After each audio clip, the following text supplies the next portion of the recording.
Bismillahirrahmanirrahim. Welcome to the course code Eng455, lecture number 15. Today we have 15th lecture on linguistics. We are actually studying the levels of language, and we are on 4th level of language, that is syntax. And we started with this syntax. In our previous 4 lectures we have discussed so many things with related to syntax. Today is the 5th lecture on syntax that we will it means we are going to continue with syntax, or a syntactic study of the sentences. Now, so far in our previous lecture, what we have done with respect to this syntactic analysis or syntax is that we, after the paradigmatic study of structure of sentences, we started with the syntactic analysis procedures. And I introduced you with some of the established and well-known methods of analysis that are typically used to analyze sentences in different languages. And we started with the simplest one, that was immediate constituent analysis, that how it divides sentences and analyze sentences with respect to idea of binary division. Then we continued with ultimate constituent analysis, and I told you the only difference between these two approaches was that in immediate constituent analysis, the final endings were supposed to be words, whereas in ultimate constituent analysis the endings were morphemes. The smallest constituents were they considered as morphemes. So that was the difference. But once again, if you see the latest approaches in immediate constituent analysis, you will see that there are lot of improvements. I just gave you an introduction with the basic ideas. Then in my previous lecture we started with Chomsky's models of analysis, syntactic analysis. And what were those? Yes, that was phrase structure grammar and transformational generative grammar. That how with respect to transformational and linguistics and generative linguistics and phrase structure grammar, how we can analyze sentences, how we can decompose sentences into its constituents parts. And the basic idea behind all these approaches that were proposed by Chomsky is that a sentence is composed of phrases, and phrases, they are further composed of words, different levels, and this way the sentences, they could be analyzed. Now what we are going to do further today, our focus would be on some modern approaches.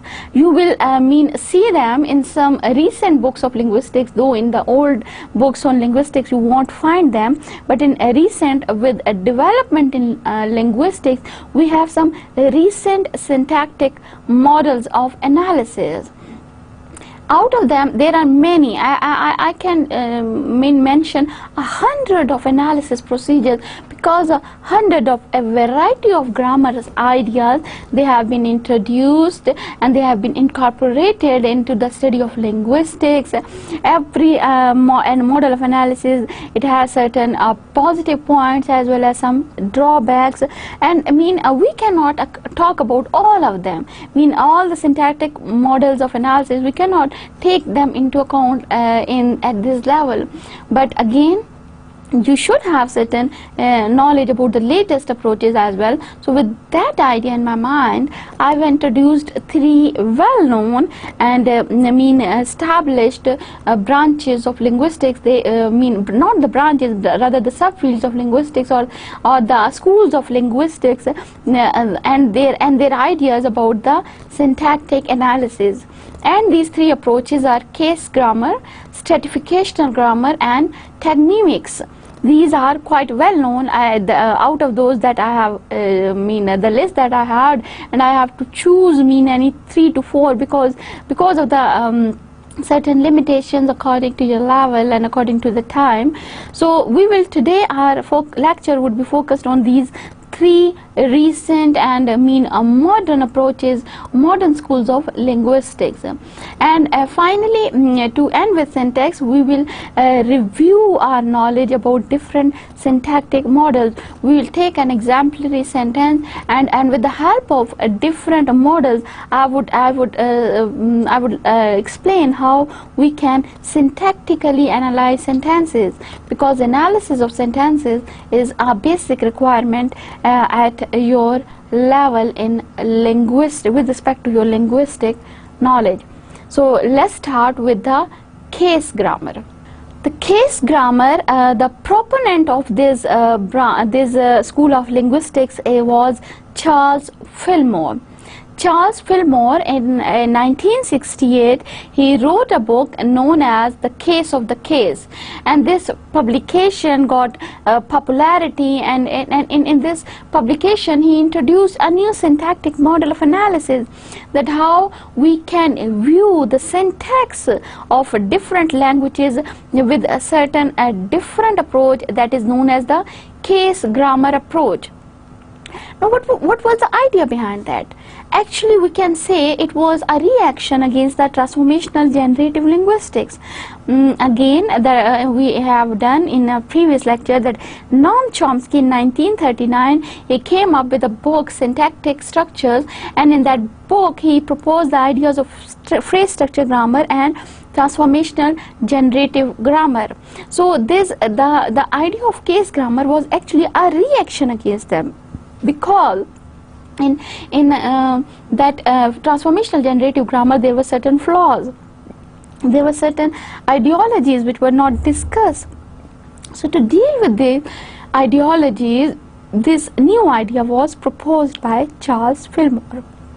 Now, actually what he did, he rejected ideas of transformational generative linguistics, and he introduced a new way of grammar. A new grammar he started, though there is no established theory, not a fixed theory we can have with a case grammar, but still there are certain postulates related to this idea. There are certain generalizations related to these ideas.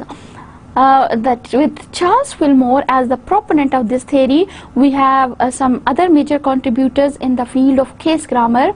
They are Anderson. He had two publications in this regard, one in 1971 and then one in 1972. Then we had Cafe, that is in 1970. We have Nilsson, two publications, 1972 and 1973. And then we have a big name, that is of Cook. If you open any recent research articles with respect to case grammar, you will see Cook as one of the major proponent of this grammar theory. And then we have as well some latest one as Mackenzie 1981 and so on, till date. But again, out of these, the major, if I want to highlight who are the two major contributors in case grammar theory, they are Charles Fillmore and the Cook, because Charles Fillmore, he presented the idea, he came up with that idea, and the Cook, he actually made it popular. He made use of this idea with respect to practical fields. So this way he quite made it popular and quite made it well known. So this was the way the idea, the case grammar theory, it emerged. Now, what did Charles Fillmore he said about this idea? When Charles Fillmore, 1969, he published his book, The Case of the Case, how he introduced this idea, this new aspect of grammar. According to him, I will exactly use his words, page number 382 from his book. I believe that human languages are constrained in such a way that the relation between arguments and predicates fall into a small number of types. Now here the arguments he is meant to be the subject and predicate. So according to him, the relationship between the subject and predicate, it falls into different categories, and that categories he would call them later as cases. So but what else he said, that in particular I believe that these role types can be identified with certain elementary judgments. about the things that go around us. Judgments about who does something, mean the person who does something, the doer of the action, we can identify him within a sentence. Then who experiences something, mean a person who does not involves in a physical activity, actually who gets involved in a mental activity, he experiences something. For example, I smelt the flowers. No, I smelled the flowers. I'm not doing something, rather I'm experiencing the smell of the flowers. So this way, the people, we can identify the subject's positions with respect to people who are involved in some physical activity, or the people who are involved in some experience or in some mental activity. Then further, where something happens, yes, we can identify the location, we can identify the circumstances of the sentences, and then what is that changes, mean if something happens, then as a result of this thing, that thing, something gets changed. There is a change in the in with respect to any angle in a certain object who actually gets change, who actually receives the action. So we can identify his location, we can identify his type, what it is that moves. Again, what is the thing that is moving one from one place to another place, or from one direction to another direction. Where it starts out, mean once again the originating places, and where it ends up, mean where it is going. We can find that where one thing is going. So this way, inside the sentences, we can define the relationship between subjects and predicates. We can define their categories, they according to the nature of these activities which are shown in a sentence. We can categorize the subjects and objects and the circumstances into different categories. Now further, Fillmore continues that since judgments like these are very much like the kinds of things grammarians have associated for centuries with the use of grammatical cases. Again, the focus is cases. I have been referring to the case rules or case relationships, or simply cases. So this way he came up again though established theory of case grammar, but there is an idea that was presented by Charles Fillmore, and that was later developed by different linguists. So this way, Charles Fillmore, he came up with the idea of cases, that what it is meant to be case, how we can define the nature of a case, how we can define that, okay, that this subject or object or circumstances or anything within the sentence falls into what category of cases. And according to Fillmore, because somehow all of these cases, they are found similar in majority of the sentences. So we can clear-cut divide our subjects, objects, circumstances, and so many things that are in our sentences. We can divide them into cases. Now Fillmore, after providing with this idea of cases, what else Fillmore did? He actually divided the basic structure of a sentence into a verb and one or more noun phrases. As we know, the standard definition of a sentence, that there is a verb and there is a noun or a subject. So according to Fillmore, the basic division of a sentence is that we can have a verb and plus we can have a noun phrase. Now noun phrase, whether it is at subject place or it is an object place, or there are number of noun phrases, no limit. But basic division of a sentence is that there is a verb and there is a noun phrase. Now further, each of these noun phrases is associated with verb in particular case relationships. Now according to Fillmore, what happens that that there is a major verb category. Inside every sentence there is one verb that is the major verb, and all the noun phrases inside that sentences, they have some sort of relationship with that verb. For example, I saw Maria in the market. Now what is the main verb? That is saw. Now this verb saw, it has certain relation with all the noun phrases. If it is I, the noun phrase at subject place, then this I was something, has a relationship with saw, because I was the one who actually saw. So I am the doer of the action. So I's relation with the verb saw is of doer, then or mean agent of an action. The Fillmore, he would call it, rather than as a doer, he would call it as agent of action. Okay, I saw Maria. Now saw verb. Now I saw something, and now what I saw? Maria. Now the saw verb is linked with Maria as well, the thing that I have seen. So again, another noun phrase, that is Maria. Once again, it has a relationship with the verb. Now in the market, again telling the circumstances, telling the surroundings of the verb, that where this action of saw happens, in the market. So again, in the market, a prepositional phrase, and inside that mean the market, a noun phrase, it has a link once again with the verb saw. So what happens, that inside a sentence we can take verb as one major category, and with that verb we have a number of a single noun phrase or a number of noun phrases. And the basic idea of case is that every noun phrase, or single or multiple noun phrases, they all have link with the main verb inside that sentence.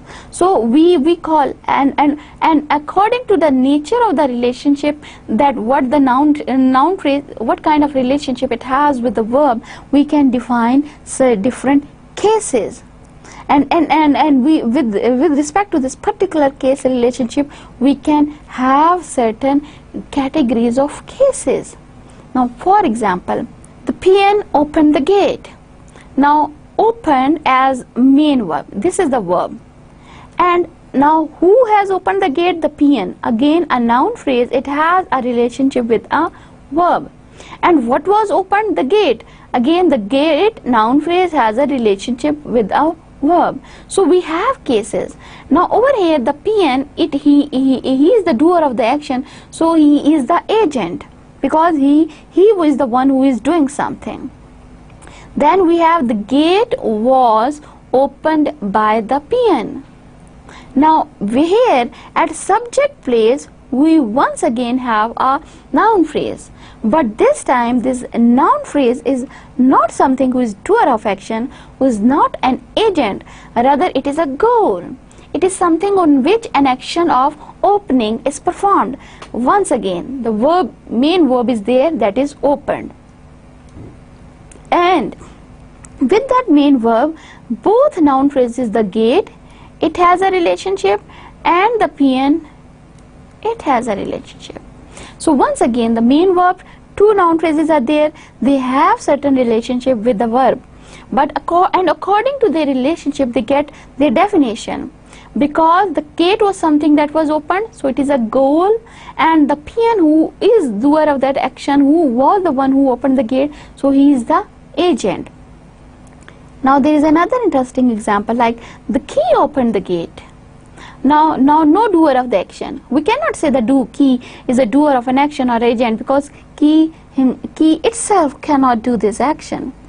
So actually the key is over here, it is the instrument with which the gate was opened. So the key, a noun phrase, and it has a relationship with the word opened, and the gate, again it has a relationship with the word opened, because the gate was something which is opened, which is being opened. And key, the role of key, that is subject over here, is not of an agent, it is not a goal, it is an instrument. So this way we can define the case relationships, and according to, if you have seen that the subject place, it is occupying with respect to its relationship with the verb, it is getting different definition. it is getting different terms to define it. Somewhere the subject is agent, somewhere the subject is goal, and somewhere the subject is the instrument. So according to the relationship of a noun phrase with the verb, we can define the nature of case. Now, according to Fillmore, the manifestations of the case relations are language specific. According in every language of the world, we have different manifestations. So once again, the Fillmore idea, it is quite good to explore number of languages, not merely associated with English language or any specific language. Rather, this model can be applied to a number of languages. What happens, but the basic thing is that we select the verbs according to case environment or case frames provided by the sentence. According to the verb, what is the case, and we define the nature of the noun phrase according to its relationship with the verb. So this way we define the case, or simply we can call them cases or case frames. Now, example, if you look at the examples, the verb open can have following 4 case frames. The gate opened. Now, what was the thing that was opened? The gate. Now, verb is opened, but the gate is not agent, not the doer of action. It is rather the object of action, the goal of the action. So we can say that this is object. There is no subject, rather there is an object. The peon opened the gate. Now over here we have object once again, and with that is associated with the main verb open. But at the same time we have someone who actually performed this action, and who is he? The agent of action, A. That is O and A. Then the key opened the gate. Now over here we have no doer of action, we have no agent, rather we have the instrument, that is I, and again we have the object which was opened. So it is I and O. Another manifestation, the peon opened the gate with the key. Now everything is there. The peon, agent, the gate, object, the key, instrument. So all of they are associated with one single verb. And they can be represented as OIA or OA, and this OIA, they stands for different terminologies, like O for object, I for instrument, A for agent. So this way we have these different cases, and we call them OIA cases or OA case or IA case. According to the nature of sentence, we can define the type of case. Now Charles Fillmore proposed that the deep structure, once again, the case grammar, it emerged as a reaction against transformational generative grammar. And in transformational generative grammar, the idea of deep and surface structure was introduced by Chomsky. But now, according to Fillmore, this deep structure of any sentence consists of a modality, that it includes modalities on the sentence as a whole, as negation, as tense, as mood, anything that shows its modality. That what is the overall mood of the what is the overall mood of the sentence. If it is sentences, if this sentence is a negative sentence, so modalities are negative. If the sentence is of a past tense, so modality would be the tense that is past. If the modality part, if a sentence we have is of passive voice, so we will say that this is a modality of passive, and we will show that this is a passive sentence. So this way, if you remember that there were great objections against the transformational generative grammar, that they could not show, they explained, the Chomsky, he explained that how these transformation rules, they are applied to generate number of sentences, but in actual analysis they could not show it, that by when we represent sentences, when we analyze sentences, we cannot show them with the help of tree diagrams. But in case grammar we can show them, and for showing that perspective of a transformational rule, type of transformational rule that is applied, we use the modality part of a sentence, and on the other hand we have a proposition part. Proposition part is it is all about that is there in a sentence. There can be a verb, there can be a noun phrase, anything that there, and every noun phrase is defined with the help of a K and N, where K stands for a preposition, that if there is a preposition we specifically represent it with the help of K. Now, so at very first level, a sentence, so if we say that a sentence is broken down into shows a modality part and a proposition part. So the first cut is of modality and proposition. Mean if you compare it with all the previous models of analysis and all a sentence, mean in immediate constituent analysis, like we can divide a sentence into subject, predicate. In phrase structure grammar and TGG, we divide a sentence as showing such a sentence dividing into noun phrase and verb phrase. But in case grammar, we start with analysis of sentences showing two parts, that is of modality and proposition. Now this picture will quite make it clear how with respect to case grammar we can analyze sentences. Now over here I have analyzed a sentence with the help of case grammar.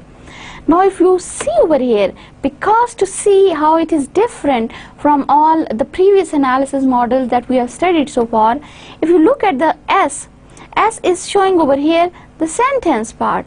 So if it is a sentence over here, then this sentence is at first level divided into modality, that is shown by M, and a proposition part that is shown by P. This is M and this is P. Now what we write in M part. In modality M part, we explain what is the nature of sentence. And usually it is again that what kind of transformational rule is applied. For example, if we say it is a negative sentence, then in modality we will, or over here we will write negative. And what word for negative is used over here we will mention here. If it is a passive sentence, we will say in modality M, we will write over here passive, and the factor that is showing passiveness we will mention over here. But for example, in my sentence that I used is that the PN opened the gate with the key. That's the same sentence I am again using. The PN opened the gate with a key. Now in the whole sentence, what is my modality? That this is a sentence of past tense. So modality factor is of past tense. And how this past tense is clear? With the help of ed with the main verb. Now this is how we can show the nature of a sentence on one side of the analysis. Now on the other side we have a proposition, and propositions means all the things which are there in sentence. It means the verb phrases, noun phrases, prepositional phrases, whatever we have, that is shown in the propositional part, but according to the nature of cases. Yes, before making this tree diagram, we define the nature of cases. For example, the PN opened the gate with the key, or with a key. Now the PN is doer of an action, so agent. So I will represent him under A.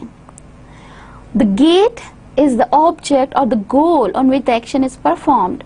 So I will put it under the category or label of O. And the key, that is performing the role of instrument, so I will put it under the case of I.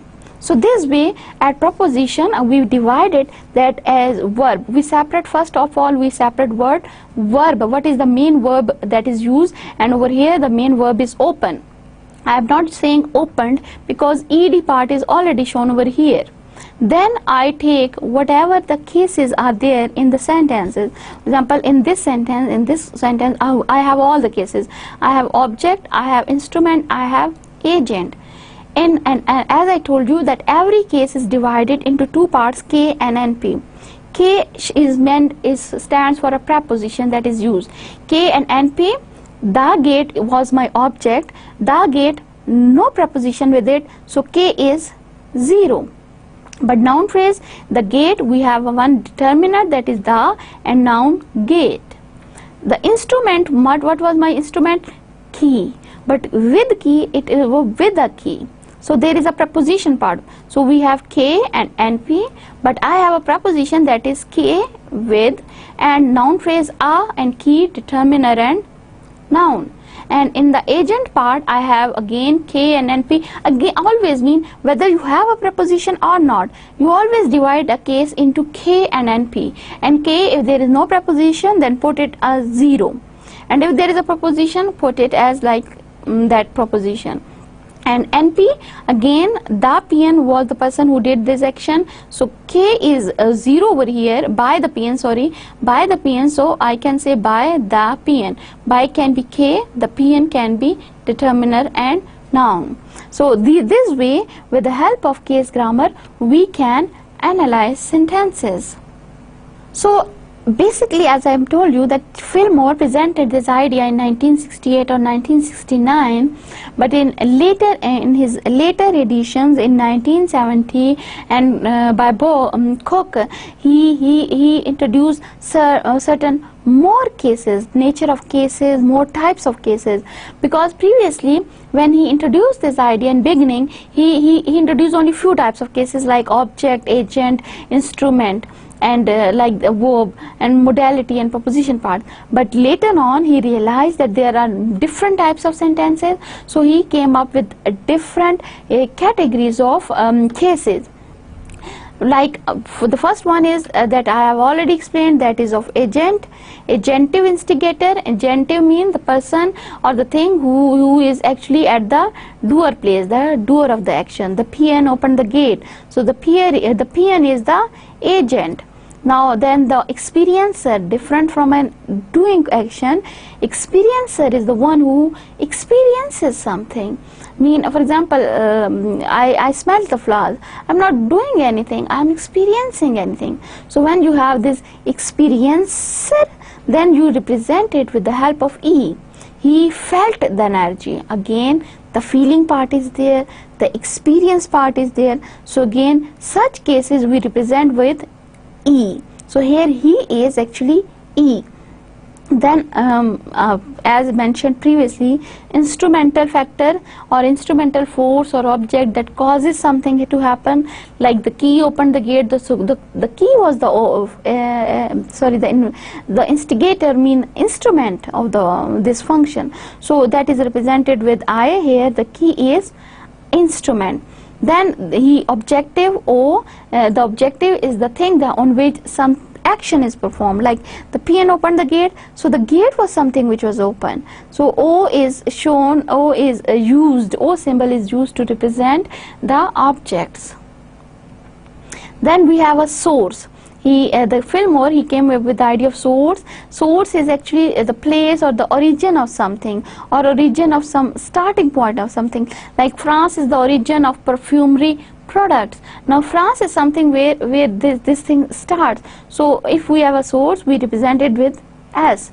Then goal is again something like object, like he moved to a new house. Now what is the end point? Like if S is the source, the beginning point, then goal is the ending point. He moved to a new house. Where does he move? New house. So goal G is used to represent this goal, end point. Then we have locative, that tells you spatial orientation. Location, exactly related with the word location, like Islamabad is beautiful, so I'm talking about a location. So this is locative case. Then I have time temporal, which is mentioning the time factor. For example, it was raining in the morning. Now the morning time is actually the time temporal idea. Then we have commutative, accompaniment of role, like animate or inanimate, like I went there with my friend.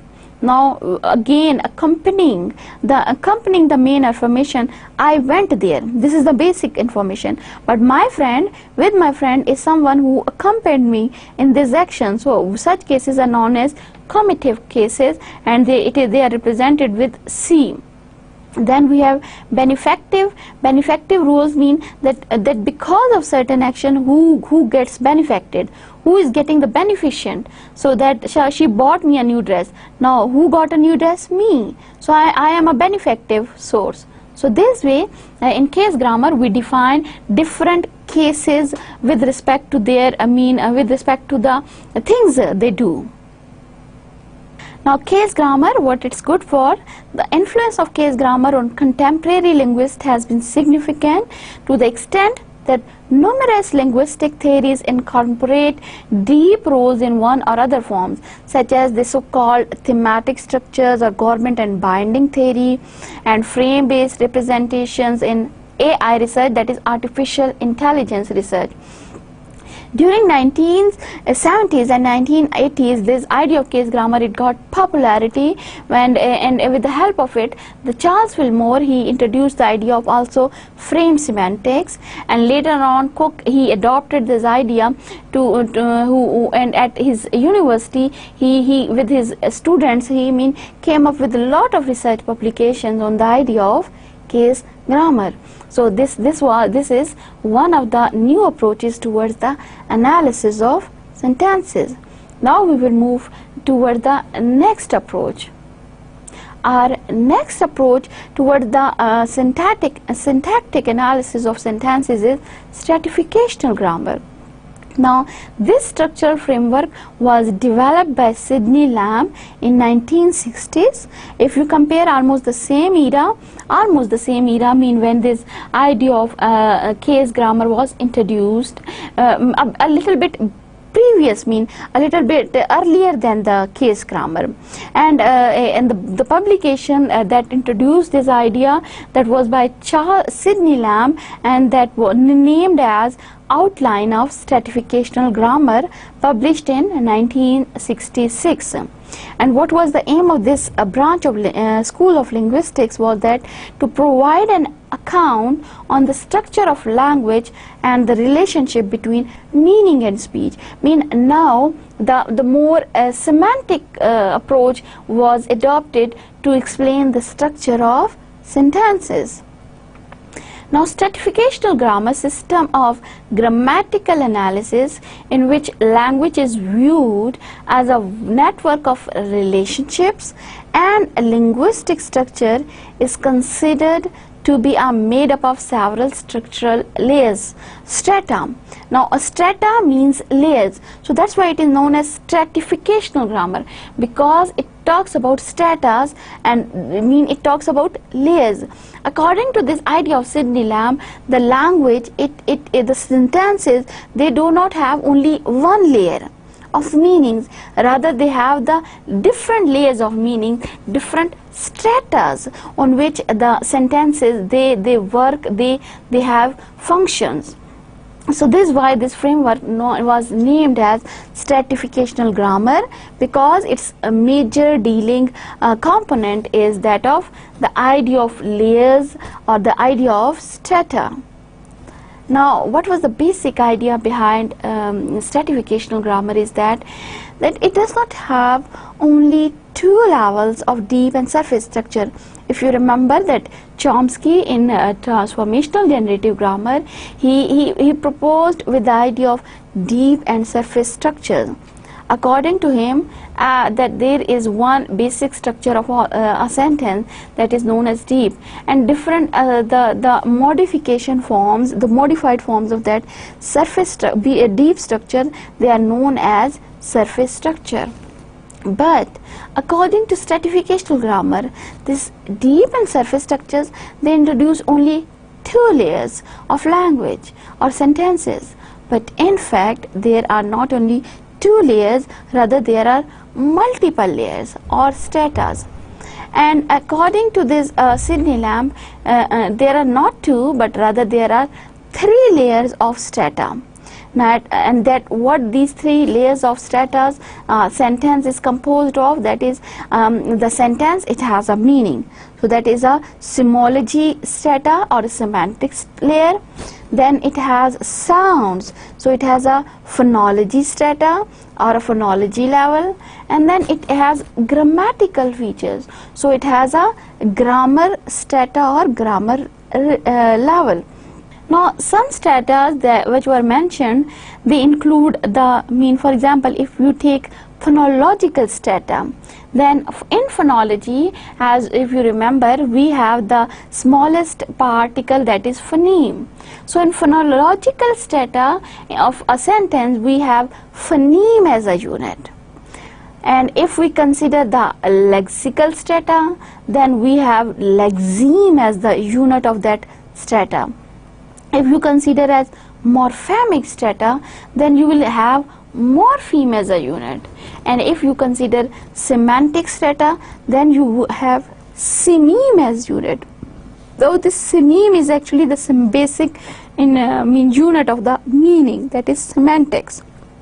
So this way, according to every level, so a sentence, it is not composed of only one level. If you see a sentence, you cannot analyze a sentence at a single level, because if you only on the apparent level, if you analyze a sentence, you make a model to analyze that sentence, that would represent only one way of knowledge about that sentence. Maybe if you're representing the layers like that, this sentence is composed of noun phrase and verb phrase and nouns and verbs, so that strata is only of a grammar strata, because that structure, that analysis is telling only about telling you about the grammar of that sentence. But if you want the real understanding of that sentence, then you have to analyze it at semantic level to get the meaning, at phonological level to get the sounds, and at the lexical level to get the lexemes. So this way, at every level you have a different unit. You have a different unit to identify that strata or that level. Further, in stratificational grammar, a sentence is realized as string of sounds, a tree of morphemes, and a constellation of meaning. Showing everything clearly, not only making sounds clear, not only making words clear, but also making the meanings clear. So this way we get a more comprehensive understanding of sentences with the help of stratificational grammar analysis model.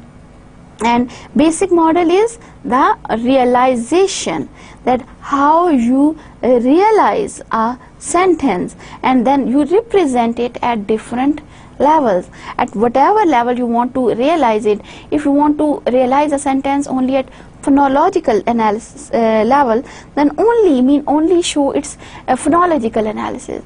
If you want to make its meanings clear, show it at semantic level. So a sentence, it can be analyzed at any level according to stratificational grammar. Now, as I told you, that stratificational grammar, it talks about different the analysis of structure of sentences at different levels. So now look at this example. I have chosen only one level of analysis, that is, the man killed a thief. Now if I perform a semantic level analysis, then I can see that this sentence is a declarative sentence, as well as it is a past tense. The tense is past and the type of sentence is declarative.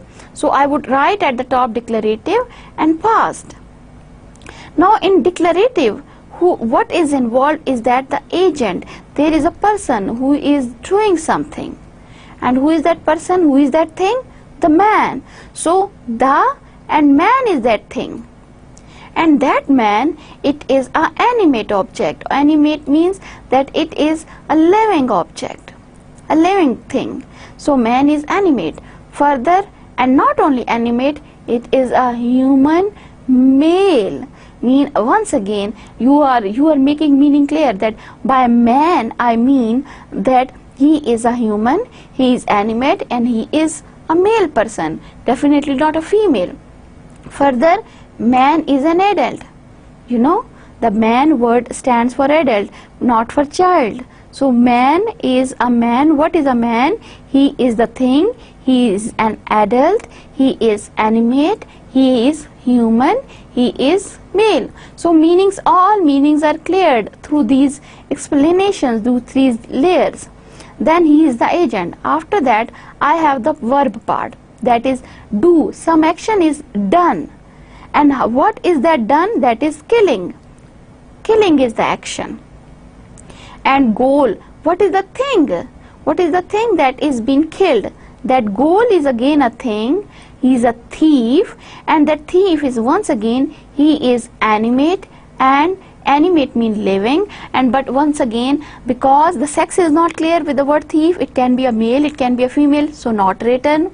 The age is not mentioned, so again not the level. Only with the word, whatever information that we can guess, that we can get, are stated with it. So this is the example that how you can analyze a sentence at semantic strata.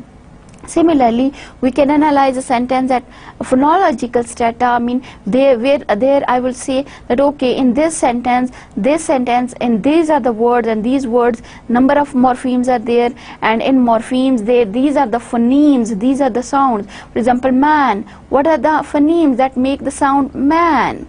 Ma, short vowel and na.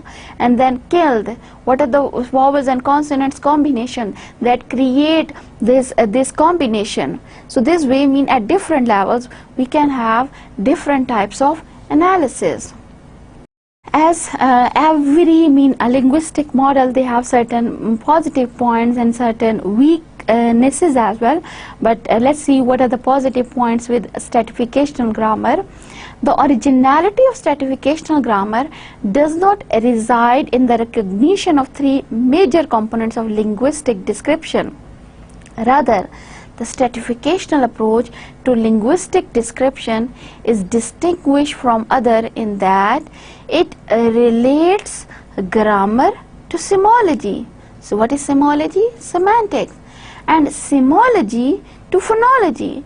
Means so you have all about what is required to know about a sentence, how sound is produced, how sentence would be uttered, how a sentence would be spoken, all in phonological level, how the sentence would be structured, all at the grammatical strata, and what does that sentence mean, all at the semological level. So all levels are there, and we get a more comprehensive analytic analysis of a sentence.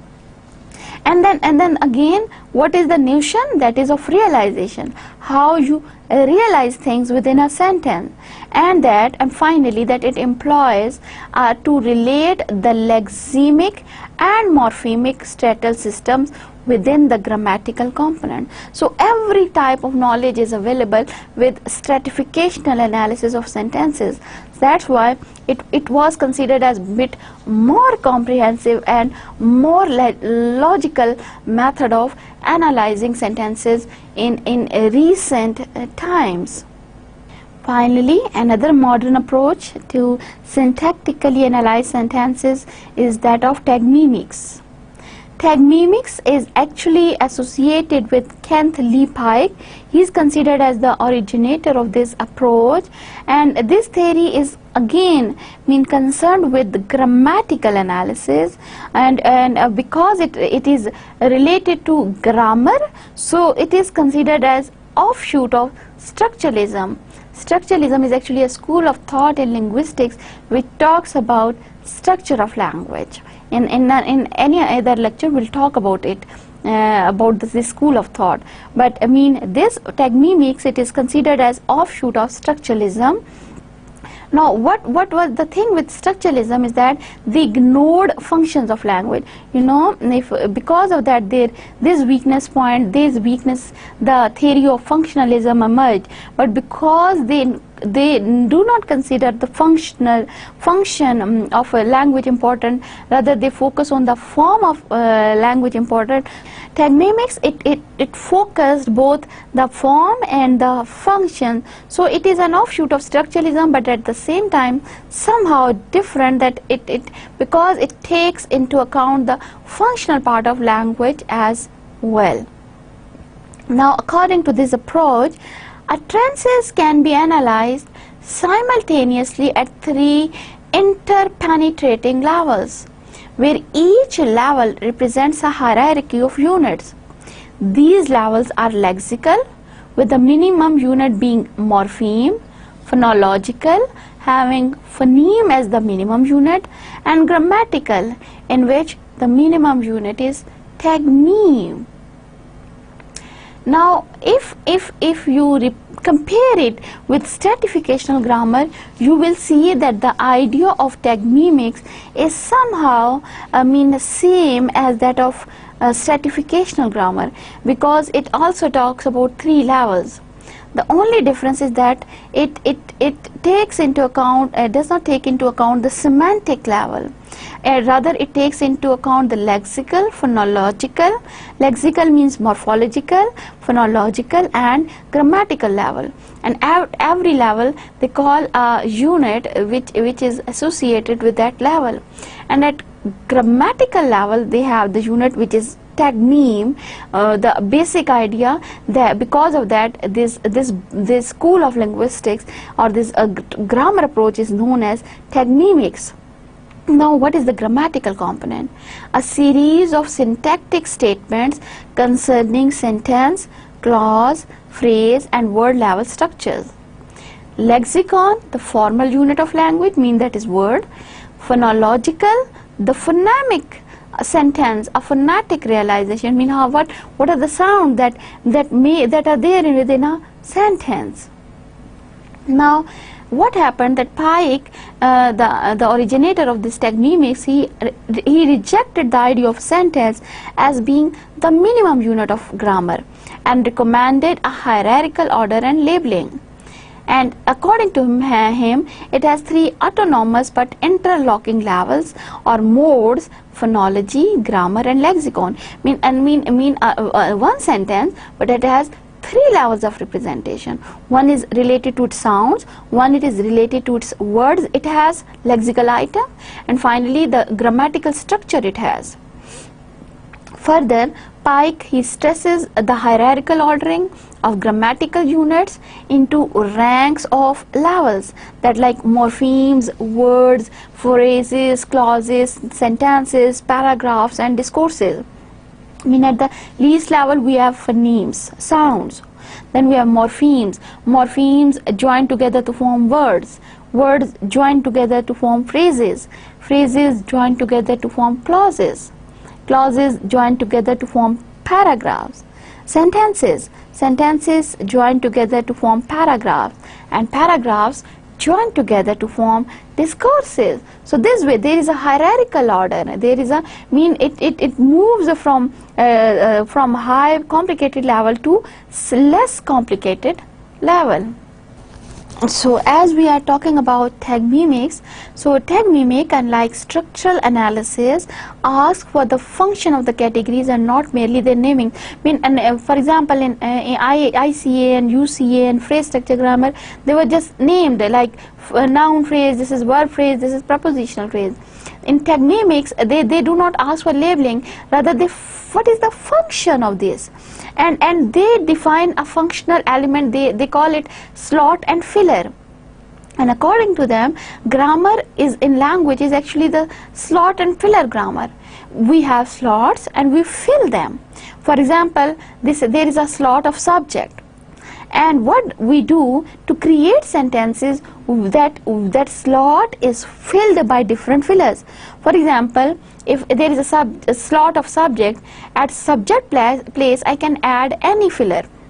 For example, Sarah can be a filler, Sarah can be a subject, boys can be a subject, the men can be a subject. So there is a slot, there is a space, and I can fill it with any type of thing. And again, in aside a sentence, every slot requires a different types of things. For example, if it is a subject slot, then it requires the noun phrases as fillers. If it is a verb slot, then it requires the verbs as filler. So basically the grammar of a language is a slot and filler grammar. Now, this slot and filler grammar's idea is there, but again neither the slot nor the filler itself is important. It is the tagmeme which is significant. Now what is tagmeme?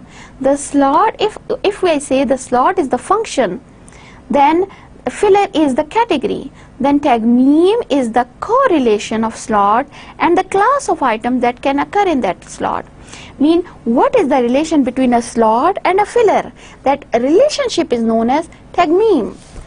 For example, I have a slot for subject, and at that subject, at subject class, we can say that only the noun phrases, they can be the fillers of the slot subject. So this relationship that is defined between subject, slot and noun phrases as filler, this relationship is known as tagmeme. And basically this tagmemics, it is the idea that revolves around the idea of tagmeme. So we will discuss in detail what tagmeme is. A tagmeme is defined as the correlation of grammatical function or slot with a class of mutually substitutable items occurring in that slot. As I explained, that there is a slot, and for example, if there is a verb slot, so only the verb classes, they can fill that slot. So the relationship of this verb slot with that verb as fillers, this relationship is known as tagmeme. And tagmemics, it analyze the sentences according to this tagmeme relationship. So if I define it in other words, the tagmeme is the relationship between function and category. We have, and then because tagmemics, it talks about different levels of language, like grammatical level, phonological level, and the lexical level. So at every level we have a tagmeme. At the sentence level tagmemes, we have clause level tagmemes, we have phrase level tagmemes, we have word level tagmemes, and even we can have morpheme level tagmemes. Because at every level we have different categories of slots and fillers. Now if you look at over here, I have presented an example where there is a sentence level tagmeme. The sentence is, she saw June. This is my sentence. Now this sentence has three tagmemes: she saw June. Now what are these? This is, she is the subject tagmeme, saw is the verbal tagmeme, and object is the object tagmeme. So these tagmemes are filled by three classes. The subject is filled by a pronoun she. The verbal slot is filled by a transitive verb, and object slot is filled by a noun. So this relationship between subject with pronoun is a tagmeme. There are the sentence level tagmemes, and the subject and object slots are filled by pronoun, transitive verb and nouns. So formula for such sentence would be SVO, subject, verb, object. And the tagmeme level, this is and at every level we have a tagmeme. Now some other examples, that if we want to perform various level tagmemic analysis of a sentence, then example is, the boy ate all his candy yesterday. Now this is my example. Now if I want to have a base transitive, what analysis, then I will say that this is a basic transitive clause and intonation tagmeme is F, because the basic intonation pattern is of F. Then clause level tagmeme, there is a sentence that is made up of a noun phrase and a pronoun, and that pronoun is a transitive verb, and that object is there, and there is a noun, and the tense is past. If I perform a phrase level tagmeme, then in every phrase there is a determiner plus a head that is a noun. If I perform a word level tagmeme, then I have a verb that is ate, nucleus verb in verb stem, and then that shows the tense past.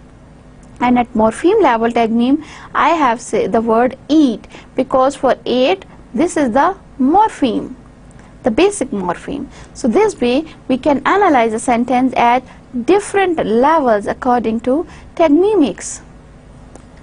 Now Tagmemics, because this is a recent branch, so we have we can say that this is more fertile than the other previous approaches that we have studied, because what is important about Tagmemics is that it can explain the structure of any type of exotic language, whatever type of language, whatever even a new language is discovered, and we want to analyze its structures, we can use Tagmemics. So Tagmemics is quite more helpful in analysis of languages, more fertile place, more fertile way to analyze sentences, and additionally that this model of Tagmemics analysis is particularly convenient in describing languages that have not been studied before. Take any language, if you feel difficulty with its analysis, with ICA, UCA, stratificational grammar, case grammar, then simply use the Tagmemics, and you can analyze that sentences and the structure of that language. So this way we can say that Tagmemics is especially very important for analysis of exotic languages. Now at the end, because we have studied so many models of syntactic analysis, so just to provide you a review, for example, if I have a sentence like John bought a red car. Now how, with the help of different analysis models, we can have syntactic analysis. If with respect to immediate constituent analysis, we can divide subject into a sentence into subject and predicate, and we can divide its parts like John bought a red car. Then we can, at ultimate constituent analysis, we can analyze this sentence up to the level of morpheme, like bought is actually a buy, and it is a past form. So this is a morphemic level analysis. If I want to analyze it with respect to phrase structure grammar, then instead of dividing sentence at subject and predicate, I would like to start with noun phrase and verb phrase, and then further verb phrase made up of verb and noun phrase made up of article and adjectival phrase. So this way, with respect of a phrase structure grammar or TGG, I can analyze sentence. With respect to case grammars, John bought a red car. Now sentence modality bought showing tense, that is past, and proposition part, there is bought, action is of verb is of buy, a red car. Now only two cases are there. I have John, who is the agent of action, a car, who is the object or the action. So I have two cases, O and A. Object is a car and the agent is John. So this way I can perform an analysis with respect to case grammar. Then stratificational grammar at semantic level, for example, I can perform this way the analysis of this sentence, John bought a red car. So my thing or the agent is John, who is animate, who is human male, and he is adult and he is a man. And whereas the past is that goal thing, what he bought a car, and what is the do action, that is of buying. So this way I can analyze the sentence at semantic level at stratificational grammar. So I hope these series of 5 lectures on syntax have made very much your ideas clear about the syntax, what syntax is, what it is all about, what are the paradigmatic features of syntax, and how we can analyze syntax of the sentences with respect to different approaches.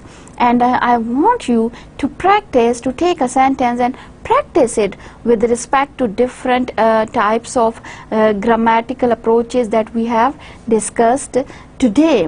And this would help you to learn how we can syntactically analyze sentences.